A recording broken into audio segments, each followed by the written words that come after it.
Donc je vais vous présenter ici le musée de géologie et les aspects du patrimoine géologique du Luberon.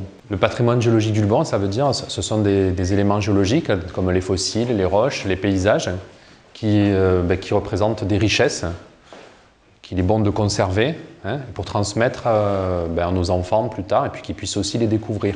Dans une vitrine comme ça, on a de beaux fossiles, on a des ammonites.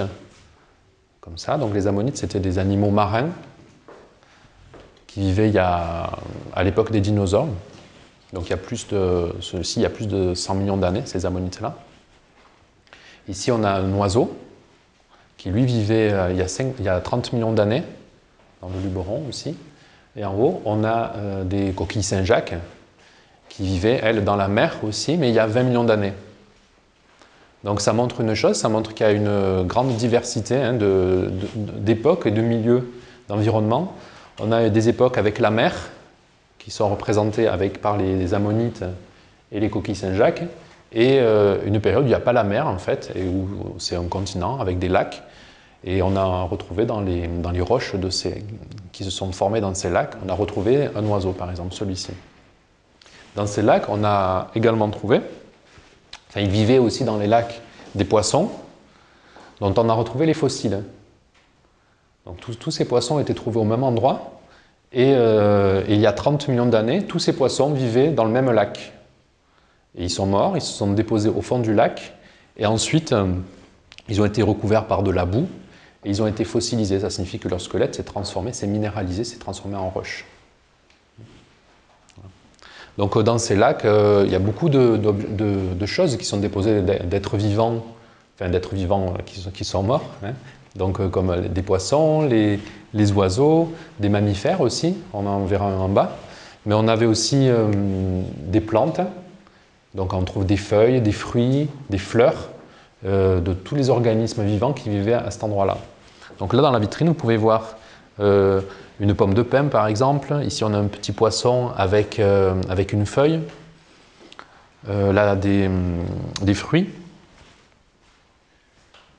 Et à chaque fois c'est fossile, donc c'est bien, il faut bien se rappeler d'une chose, c'est que c'est quelque chose, ce sont des êtres qui ont vécu il y a très longtemps, et là c'est 30 millions d'années. C'est important, ça remonte à très loin, donc c'est une époque, 30 millions d'années, où l'homme n'existait pas, et c'est une époque aussi où il n'y avait plus de dinosaures. Donc c'est une époque en fait où se sont développés les mammifères et dont on en retrouve certains aujourd'hui. On va voir maintenant ce squelette. Donc on a des petits fossiles. Vous avez vu, les poissons ne sont pas très grands. Et puis ça c'est un fossile qui a été trouvé à Manosque, qui est un fossile de mammifères. Donc les mammifères, c'est comme nous, nous sommes des mammifères. Et les chiens, les chats, et ça c'est un mammifère marin, donc c'est un mammifère qui vivait dans la mer, au même titre que les dauphins aujourd'hui, ou les baleines, et ça c'est un sirénien. Donc on remarque ici, donc on voit ici la tête, les côtes, la colonne vertébrale ici, et on remarque que l'ensemble est écrasé, l'ensemble est déformé, a été écrasé parce que l'animal, il faut bien imaginer qu'il est mort, il s'est déposé au fond de la mer, qu'ensuite il a été recouvert par du sable, par différents sédiments comme ça qui se sont accumulés et qui donc déjà l'ont un peu compressé, se sont appuyés sur lui. Et ensuite il y a eu de nombreuses couches en fait par-dessus et qui ont entraîné son aplatissement. Donc dans le Luberon, là vous avez une grande photo qui a été prise dans l'Aigle brun et ça montre un peu les caractéristiques des paysages. Dans le Luberon, on a des paysages très, très différents. On a des paysages de plateaux, de gorges. On a des paysages avec beaucoup de couleurs aussi. On a les ocres. On a des paysages plus gris, comme celui-ci, qui est à côté d'Apt. Voilà les gorges d'Opedette. Ici, c'est la Tuilière, en fait, c'est à Saint-Saturnin-les-Aptes. Et ici, c'est les ocres de Rustrel, que vous connaissez sans doute. Voilà. Et donc cette diversité de roches, c'est aussi une richesse dans la région. Toutes les régions ne comportent pas autant de différentes roches. Et là, oui, sur cet écran, on a une série c'est à Gordes, on a une série de photos qui illustrent la richesse des paysages du Luberon et la diversité. Et on a des roches très différentes aussi sur le Luberon. Donc la plupart des roches, enfin toutes les roches sont sédimentaires sur le Luberon, c'est-à-dire qu'ici, on n'a pas directement dans le Luberon, on n'a pas de granit, on n'a pas de pierre ponce, on n'a pas de basalte, on n'a pas de roches comme ça, sauf un petit endroit. La plupart des roches sont ce qu'on appelle sédimentaires, c'est-à-dire qu'elles se sont déposées dans des bassins et elles se sont accumulées dans ces bassins. Donc les bassins, ça peut être la mer ou ça peut être un lac. Et donc c'était des sédiments et aujourd'hui on les retrouve sous la forme de roches qu'on appelle des roches sédimentaires. Par contre, on peut retrouver parfois des roches qui viennent de très loin, comme ces galets. Ça, c'est des galets durantiens. Donc, la Durance, elle vient des Alpes et sur tout son parcours, sur tout son lit, elle transporte des galets qui ont été, au départ, c'est des roches qui ont été arrachées aux Alpes et qui ensuite ont été roulées, transportées par la rivière jusque dans le Luberon à cause de l'eau. Alors, elles sont arrachées à cause du climat, hein, le gel, la pluie, la neige. Et ensuite, elles descendent le long de la Durance, transportées par l'eau de la Durance. Voilà. Puis on a d'autres types de roches. On a du fer, par exemple, ici, qui lui est associé, ce minerai de fer est associé aux ocres. C'est souvent ce qui coiffe le massif des ocres. Alors toute cette richesse, en particulier la richesse en fossiles, c'est la richesse en fossiles qui a fait que le parc du Luberon a voulu protéger ces fossiles. Alors ces fossiles, il y en a beaucoup, mais à une époque, ils étaient aussi exploités. C'est-à-dire qu'il y a des gens qui creusaient pour les vendre, donc ils faisaient du commerce de fossiles. Et le risque, si on fait du commerce de fossiles, c'est qu'on se serve beaucoup et qu'après, il n'y en ait plus. Donc, comme on considère que c'est un patrimoine, donc il faut le transmettre, dans ce cas, on a décidé de protéger des gisements fossilifères. Donc, dans le Luberon, donc là, vous avez le contour du parc, ça, c'est les limites du parc extérieur. Ensuite, ici sur la carte, vous avez des points qui correspondent à des sites qui sont protégés, qui sont en réserve naturelle nationale. Sur ces sites-là, il est interdit de ramasser des fossiles et de creuser pour extraire des fossiles du sol et des minéraux également. Et autour de ces sites, donc il y a 28 sites comme ça, et autour de ces sites, on a un périmètre de protection, ici en jaune, et sur ce périmètre, il est interdit de creuser pour ramasser des fossiles et des minéraux. Par contre, si on trouve un fossile sur le sol, on peut le prendre. Voilà.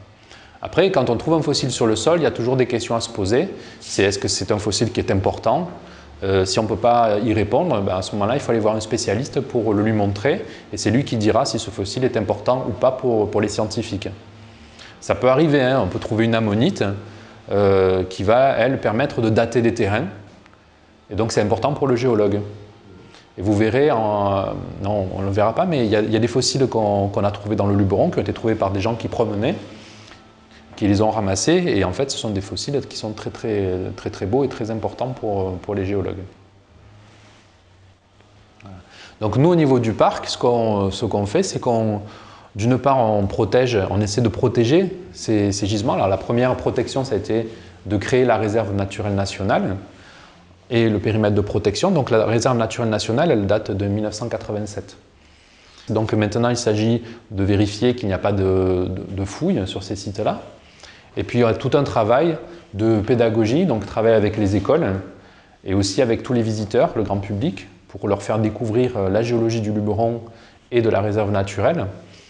Et aussi un travail de recherche. Donc il y a des sites qui sont très importants pour les géologues et sur lesquels on effectue des chantiers de fouilles pour mieux comprendre l'histoire de la région, l'histoire géologique. Et donc si vous voulez découvrir la géologie, vous avez le moulin de Salignan qui est à Apt, où on présente les temps géologiques. Ici, c'est tout simplement l'usine Mathieu, le conservatoire des Ocres. Ici, c'est un sentier d'interprétation qui est dans le sud du Luberon, à Cabrières-d'Aigues. Le musée de Vachères, qui présente de belles collections de fossiles et des collections aussi archéologiques. Et ici, c'est le musée de la mine, à Saint-Même. Donc, une des missions du parc aussi, c'est d'essayer de développer un tourisme lié à la fois aux caractéristiques géologiques du territoire, donc tous les fossiles, les paysages, etc., et de relier cette géologie au patrimoine bâti, à la construction. On a vu tout à l'heure le village des Bourris. Les Bourris sont construites avec des pierres, donc c'est important pour nous de faire le lien entre le sous-sol, la géologie et la construction. Ça peut être relié à l'eau aussi, aux rivières, la géologie. Ça peut être relié à l'histoire. Donc on essaie de faire comme ça des liens entre la géologie et d'autres thèmes. Le terroir aussi, puisque dans la fabrication du vin, l'aspect géologique est important aussi. Voilà. La géographie, on voit les villages perchés comme Gordes. Voilà, c'est un village perché qui est sur des roches. Donc nous, on explique la géologie, on voit comment le village s'est marié finalement avec cette géologie. Je voulais, en fait, comme normalement ça vient de la mer, Ouais. comment ça se fait que ça avait atterri jusqu'à Manosque? Voilà. Sachant que c'est un lac à Manosque, qu'il y a un lac. Aujourd'hui, il y a un lac. Voilà, aujourd'hui il y a un lac. En fait, c'est parce qu'on parle là d'un fossile qui a 20 millions d'années. Donc c'est très très loin dans le temps. Et à cette époque-là, la Méditerranée, elle se prolongeait jusqu'à Manosque. Il y avait un bras de mer qui venait jusqu'à Manosque. Okay. Et donc c'est à cette époque-là, cet animal vivait dans cette mer. Les roches se sont accumulées. Oui. Elles ont enfermé l'animal, elles l'ont fossilisé. Et entre cette période-là, donc il y a 20 millions d'années, et aujourd'hui, la mer s'est retirée. Et d'autres roches ont pu se déposer. Et le paysage d'aujourd'hui, il est différent de celui de l'époque. Il y a le rocher de Lux. De Lux, je crois qu'elle y est la falaise. Ouais. Vous l'avez là, il y a le pont Julien. Le pont Julien, oui. Ouais, je crois qu'il y est, mais je ne saurais pas dire. Oui, parce que c'est récent, c'est assez vieux, Lux. Oui. Les roches elles-mêmes, elles ont plus de 100 millions d'années. Et il y a une faille, en fait, la falaise, elle correspond au passage d'une faille, d'une cassure, en fait. Et qui la cassure, elle date d'à peu près entre 30 et 40 millions d'années.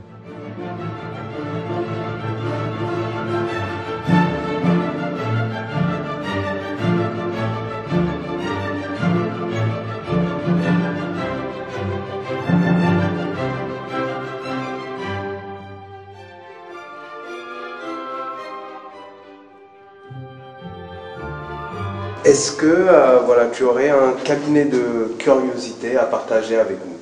Quelque chose de beaucoup plus personnel, ton petit jardin secret dans tout cet univers. Il faut que je réfléchisse. Oui, moi il y a un endroit que je trouve extraordinaire sur le Luberon, ce sont les empreintes de pas. Les empreintes de pas aussi. Voilà. Donc tout à l'heure on parlait de Viens. C'est un endroit qui est incroyable. Seignon, c'est aussi un endroit qui est incroyable, hein, mais comme on ne peut plus voir la dalle, je ne peux pas trop en parler. Mais à Viens, quand on se promène, on voit des traces, alors on voit des empreintes de pas. Et on en voit une, on en voit deux, trois, et on se rend compte qu'on a des pistes. On a des pistes d'animaux, donc on a un rhinocéros qui est passé par là et qui a laissé ses empreintes dans la boue. Et puis on a un chevrotin aussi qui est passé par là, qui a laissé ses empreintes. Et plusieurs, sans doute, hein, qui se sont croisés ou pas, on ne sait pas, on n'était pas là. Et en fait, ce que je trouve toujours incroyable à cet endroit-là, c'est qu'on a des roches qui datent de 30 millions d'années. Donc 30 millions d'années, c'est très ancien. Et en fait, les animaux qui sont passés là sont passés en quelques secondes. Et moi, c'est quelque chose que je trouve assez incroyable à chaque fois, c'est d'avoir des enregistrements comme ça de quelques secondes, qui sont le passage d'un animal, mais c'est très très loin dans le temps. Ça, c'est quand même quelque chose que je trouve toujours incroyable.